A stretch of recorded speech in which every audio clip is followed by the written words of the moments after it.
Hello, જય Shri Krishna friends. Manifestation મતલબ મારી ઈચ્છા મુજબ મારી લાઈફ શા માટે નથી, આ પ્રશ્ન છે અને એનો જવાબ હું લઈને આવી છું. જો કોઈ પણ વસ્તુ છે એ આપણા વિચાર્યા વગર અથવા તો આપણા ફીલ કર્યા વગર આપણા જીવનમાં આવતું જ નથી. તમે એવું સ્પેસિફિક ના વિચારો કે ભાઈ મને આ દુઃખ આવશે, પણ હા, તમે દુઃખી ફીલ થાવ વગર કારણના, ગુસ્સો કરો વગર કારણના, ડરો, એટલે તમે ડરો, તમે દુઃખી થાવ એવી કોઈક ને કોઈક સિચ્યુએશન તમારી લાઈફમાં આવે. પછી મેં તો આવું વિચાર્યું જ નહોતું કે એક્સિડન્ટ થઈ જશે. એ ન હોય કે સ્પેસિફિક તમે વિચારો એ જ વસ્તુ આવે. તમે ના વિચાર્યું હોય તો આવે, મતલબ તમે એવું કંઈક ફીલ કર્યું છે કે એવું કંઈક અનકમ્ફર્ટેબલ ફીલ કર્યું છે, એવો કોઈ ડર ફીલ કર્યો છે, અનુભવ્યો છે, અંદરથી મૂંઝવણ અનુભવી છે, એના લીધે એ વસ્તુ આવે છે. અથવા તો તમારું ફોકસ બીજા કોઈકની વાતોને લીધે એવી વસ્તુ ઉપર જતું હોય, વધારે પડતું એ વસ્તુ ઉપર ધ્યાન રહેતું હોય, નેગેટિવ વસ્તુ ઉપર, એટલે એ વસ્તુ આવે. બાકી ખરેખર ટેકનિક બધી શીખવે છે બધા, અને ટેકનિક કરવી જરૂરી એ છે પણ ફરજિયાત નથી. જરૂરી છે પણ ફરજિયાત નથી. તમે ઇમેજિનેશન કરો એટલે વારંવાર આપણે એના ઉપર ધ્યાન દઈએ છીએ, એ વસ્તુને આપણી કોન્શિયસનેસમાં લઈ આવીએ છીએ, એટલે ધીમે ધીમે રૂપાંતરિત થાય. પણ તમે વિચાર કરો કે આપણે કોઈ વસ્તુનો ડર લાગે અને એવું જ થાય છે, તો ત્યારે ક્યાં આપણે ઇમેજિન કર્યું છે કાંઈ કે આવી રીતના એક્સિડન્ટ થઈ જાય, કે આવી રીતના હું બીમાર પડીશ, કે આવી રીતના મારો સંબંધ તૂટી જશે. કોઈ સારો સંબંધ હોય અને જરાક કોઈ હસબન્ડ વાઈફ છે, હસબન્ડ કંઈક પર્સનલ રીઝન એવું હોય તો ઓફિસનું કે વાઈફને ન બતાવવાનું હોય, જેનાથી વાઈફને ટેન્શન ન આવે, એવું એ છુપાવતો હોય અને વાઈફને એમ શક હોય કે આ તો થર્ડ પાર્ટી છે, બીજું કોક છે, એટલે એ વધારે ને વધારે શક કરે, વધારે ને વધારે એવું વિચારે કે આ થર્ડ પાર્ટી તો છે જ, આ તો કોક છે જ, મારાથી બચાવે છે. એટલે એના હસબન્ડને ન કરવું હોય તો થાય. આ મારી સામે જીવતો જાગતો, આ તો કોઈનું નામ ન લેવાય અહીંયા, પણ દાખલો છે, હકીકત છે કે એ લેડીને એમ હતું કે નહીં આ ન કરાય, એના હસબન્ડને ના પડતા કે તમે એ ન કરો, અને પોતાના અંદરથી એવું હતું કે આ એના લાઈફમાં થર્ડ પાર્ટી, બિચારા હસબન્ડને કંઈ હતું જ નહીં એવું, અને છતાં એવું થઈ ગયું. એને સમજાતું જ નહોતું કેમ એવું થઈ ગયું. અને પણ પછી મેં બતાવ્યું એમના વાઈફને કે ભાઈ પહેલાં તમને ડાઉટ હતો કે આવું થશે, થર્ડ પાર્ટી ઇન્વોલ્વ થશે, એટલે થાય છે. જે દી કાંઈ નહોતું તે દી તમને ડાઉટ તો હતો ને? તો કે હા, જે દી કાંઈ નહોતું તે દિવસે ડાઉટ હતો. એટલે ખોટી શંકાઓ, ખોટા ભ્રમ, ખોટો ડર. આજે જ હું એક કેસને મળીને આવી, ત્યાં પણ એવું જ હતું કે એને અંદરથી થોડોક ડર લાગતો હતો, અને એવું એની બોડી જોડે થયું. તો એવું જરૂરી નથી કે તમે કોઈ સ્પેસિફિક વસ્તુ વિચારો ને તમારા જોડે થાય. તમે જેવી ફિલિંગ્સમાં વધારે પડતા રહ્યો ને, એવી ફિલિંગ્સ વધારે આવે ને, એવી ઘટનાઓ, એવા લોકો આપણા જીવનમાં આવે છે. તો મહત્વનું છે કે આપણે સારી ફિલિંગ્સ, આ તો સ્પેસિફિક વસ્તુ તમારે મેળવવી છે. જેમ કે પૈસો મેળવવો છે, તો મેં એક જગ્યાએ એવું સાંભળ્યું હતું કે એમાંય તમારે ધ્યાન રાખવું પડે. એક ભાઈ એવું ઇમેજિન કરતા કે મારી ચારે બાજુ પૈસો જ છે. હવે 1-1.5 મહિનામાં એવું જ થવા માંડ્યું કે એને ચારે બાજુ, પણ કેવી રીતના, એને બેંકમાં જવાનું થાય, બેંકના લોકર બધા ખુલ્લા હોય, પૈસો જ હોય, પણ એ પોતાનું ન હોય. કોઈ બિઝનેસમેનને ત્યાં જવાનું થાય, ત્યાં સુટકેસો ખુલ્લી હોય, પૈસા નહીં, પૈસા જ પૈસા દેખાય ચારે બાજુ, પણ પોતાના નહીં. એટલે કેવી રીતના ઇમેજિન કરવું એ વિચાર કરવો પડે કે મારી માલિકીના અથવા તો એ પૈસામાંથી એવી કઈ વસ્તુ હું લઉં જે અત્યારે હું નથી લેતો પણ ત્યારે લઉં.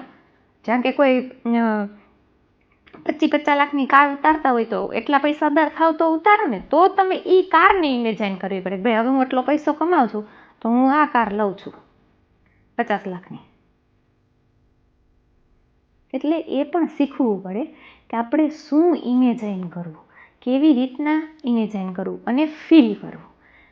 અને ફીલ ન થાય ને તો ઇમેજાઇન કરવાનું છું. જેટલા તમે કન્સિસ્ટન્સી જાળવી રાખશો ને, મતલબ દરરોજ કરવું, કાંઈ પણ થઈ જાય કરવું જ કરવું. દરરોજ ઇમેજાઇન કરવું, ભલે એના પર ડાઉટ આવે, એ સાચું ન લાગે, એ આપણને ખોટું લાગે, પણ ઇમેજાઇન કરવું, અફર્મ કરવું, ટકી રહેવું, જિદ્દી બની જવું અને એની વિરોધમાં કોન્ટ્રાડિક્ટ ન કરવું. મતલબ એની વિરોધમાં ના વિચારવું કે હજી ન આવ્યું, હું આટલું કરું છું તોય નથી આવતું, આટલું કરું છું તોય નથી આવતું, તો નહીં આવે. તમારે એમ જ વિચારવાનું છે કે નથી આવ્યું, મતલબ મારા સબકોન્શિયસ માઇન્ડમાં હજી નથી બેઠું, હજી વધારે કરવાનું છે. નહીંતર આવી ગયું, હજી હું રિયલ નથી માનતો, હજી મને એ વાત ઉપર વિશ્વાસ નથી. ક્યારેક માણસ ઇમેજાઇન કરે ને તો વિશ્વાસ ના હોય, ખાલી કરવા ખાતર કરે. એને એમ થાય કે આ હજી હું ખાલી ઇમેજાઇન કરું છું, ખાલી સપના જોઉં છું, સાચું ન થાય તો નહીં થાય. વિશ્વાસ સાથે કરવું પડે કે એ હકીકત છે, હું જે વિચારું છું ને એ એક હકીકત જ છે, જે બસ અહીંયા આવવાની વાર છે. 5 સેન્સીસથી મને નથી ખબર પડતી, બાકી મારી 6th સેન્સમાંથી હકીકત જ છે. અને જે પહેલાં 6th સેન્સમાં હકીકત થાય ને એ જ પછી 5 સેન્સીસમાં હકીકત થાય. 5 ઇન્દ્રિયો છે ને એનાથી જે દેખાય છે ને એ આપણો ભ્રમ છે. એ આપણે આપણી 6ઠ્ઠી ઇન્દ્રિયમાંથી આપણે આમાં લાવ્યા છીએ, 5 સેન્સીસમાં, 5 ઇન્દ્રિયોમાં. એ યાદ રાખવાનું છે. અને વિશ્વાસ સાથે જ્યારે તમે ઇમેજાઇન કરવા બેસો, જ્યારે તમે અફર્મ કરો, ત્યારે પહેલાં મનમાં તમને વિશ્વાસ હોવો જોઈએ કે ના એ હકીકત છે અને એ જ સાચું છે. વિશ્વાસ સાથે કરવું ખૂબ જ જરૂરી છે. અને વારંવાર 15 દી કરીને મૂકી દેવું એમની, જ્યાં સુધી ન આવે ને ત્યાં સુધી કરવું એ ખૂબ જ જરૂરી છે. અને એને કોન્ટ્રાડિક્ટ ન કરવું, મતલબ જે તમે કરો છો એની વિરોધમાં વિચારવું નહીં, એની વિરોધમાં બોલવું નહીં, એ માની લેવું કે આ જ હકીકત છે, એ પણ જરૂરી છે. એવું વર્તન નહીં કરવાનું એની વિરોધમાં. જેમ કે કાલે જ એક એવું થયું કે ઉદાહરણ દેવું તો કેમ દેવું, મને વિચાર હકીકત જ છે પણ બધું કહેવાય નહીં. તો કાલે એવું થયું કે એક વ્યક્તિનો ફોન આવ્યો, મારા 2-3 હજાર રૂપિયા જોઈએ છે. તો હવે એવું કંઈ ઓળખાણી નહીં, કાંઈ નહીં, એમને મને એમ છે સારું બધાને આવી રીતના દીધા રાખીએ તો પછી એક વિચાર આવ્યો કે નહીં, આપણી પાસે કાંઈ છે, ભલે ને દી આપણે ક્યાં કંઈ ભગવાનને ખોટ છે, દીધા જેવા કર્યા છે, આપણે પાત્ર દીધું છે, આપણે એને કંઈક લાયક કહીશું તો એ ભગવાને આપણને દીધું છે, તો જેને જરૂર છે એને દેવા જ જોઈએ. બસ આવી મેન્ટાલિટી પકડી લેવાની, જીવ નાનો નહીં રાખવાનો. ના હોય તોય કે એવી જાહો જલાલી તો મારે ઘરે નથી, સારું છે પણ એવડી જાહો જલાલી નથી ધીરુભાઈ અંબાણી જેવડી, કે મુકેશ અંબાણી જેવડી, કે હું બધાને દીધા રાખું પૈસા. પણ તોય માઇન્ડ તો એવું જ રાખવાનું છે, આપણે તો ઘણું છે, દીવન તમે તમારે મોજ કરો, જીવ બાળવાનો નહીં. તો કોઈક દિવસ એવું થાય કે આપણે એ લેવલમાં આવવા લાગીએ. મેન્ટાલિટી તો પહેલાં એ લેવલની હોવી જોઈએ ને આપણી, તે પછી આપણે એ લેવલમાં આવીએ ને. એટલે એ રીતે કોઈ પણ વસ્તુમાં, નાની વસ્તુમાં, મોટી વસ્તુમાં માઇન્ડસેટ આપણે એ પકડી લેવાનો છે કે હું